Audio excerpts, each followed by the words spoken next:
This was a gentleman, actually, who is an employee of our business, separate business that we have.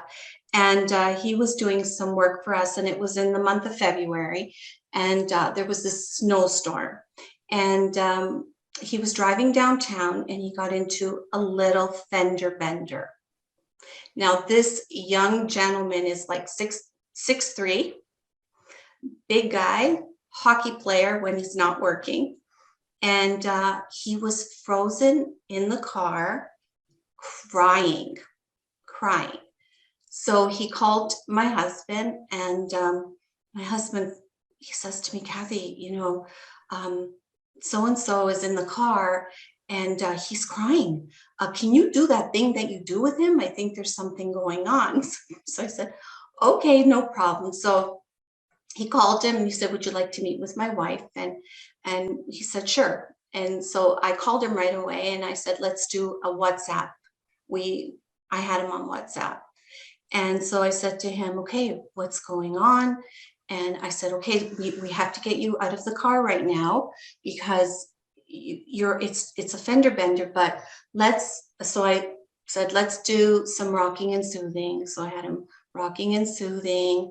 And then I got him to a place where he finally was able to get into his body.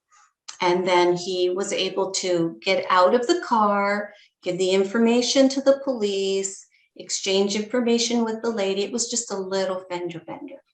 So then he gets home and we have another session via WhatsApp again. And so I'm gathering information, and he's an employee. I really don't know him personally. So my husband knows that. But anywho, I was able to gather enough information. So it ended up being about not the fender bender, but what had happened previously where he hit a pedestrian. And so that's what came up for him. But as we addressed him hitting the pedestrian, it ended up being about the argument he had with his sister when he left home. So we think it's about this, and it could be about this, but it was really about that. And it was so interesting how it all came together again. But he got out of the car, he was able to go home, he was able to have a session with me, and we cleared the event around his sister.